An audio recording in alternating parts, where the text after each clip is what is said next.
Mr. Kemp, your lecture mentioned the significance of groundwork and optimism. Can you please explain why those are important for conservatives who seek to address poverty and social breakdown? Well, optimism is important for anything in life, to realize that our condition is never final. You know, if you have a falling, you can get back up. If you have a defeat, you can come back to win. And poverty is never a condition that has to be permanent. People that are laborers don't need to always be laborers. Someday they can be the owners of capital equipment and employ their own laborers. And those are some of the ideas that my dad had championed so greatly. So optimism is very crucial because it can tap into people's dreams, their hopes, their aspirations. And people are looking to be led. They're looking to be inspired. So optimism is absolutely essential. The idea of groundwork relates to the fact that when you want to change policies in a country, if you want to turn things around, you got to do a lot of hard work.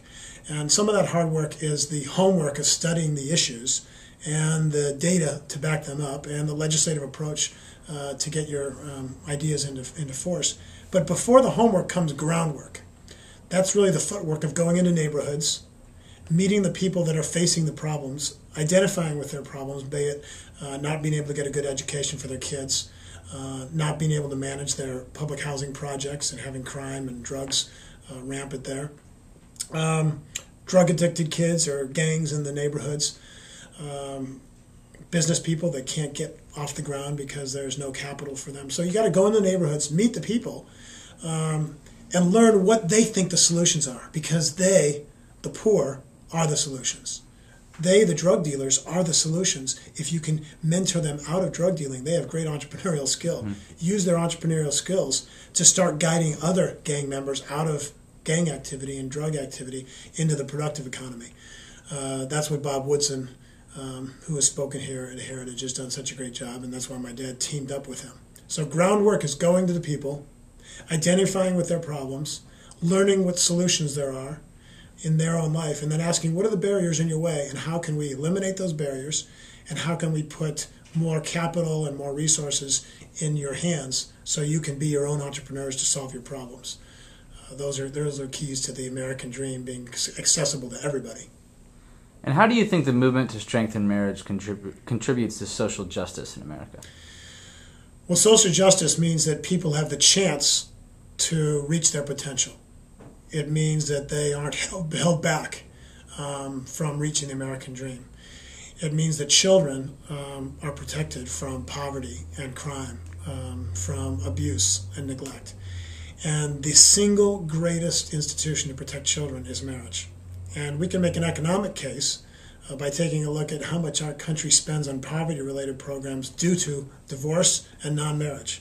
It's over $112 billion a year. That's more cost than we spend in the Iraq War annually. So marriage between a man and a woman, which has the power to bring a new human being into the world and can direct the resources of a father and a mother, both male and female, into the life of a child. Marriage is really the DNA of the family, and it's the DNA of society because it's the most local relationship. And in that sense, if we can't strengthen marriage, we won't ever turn around the myriad of problems in the schools, neighborhoods, etc. So to strengthen marriage is to strengthen the family. To strengthen the family is to strengthen the economy and certainly our neighborhoods and our culture at large. And everyone aspires to be loved and to have someone to love, to have loyalty. We're sexual beings. We have desires. If we channel them in a healthy way, then we're protected and blessed, and the kids that are born to us have the resources of their mom and dad. If we don't channel them and we treat sexuality as an a la carte item for full and free expression anywhere, anytime, without any commitment or boundaries, then though it may seem fun for the moment, the price to be paid is very large, and children pay the largest cost. So you can't solve those problems by saying, oh, these things are wrong. You have to solve it by saying, this thing is good, marriage, and we need to promote marriage, strengthen it, and give more resources and support for it. Mr. Kemp, thanks for your time. Thank you. Good to be with you.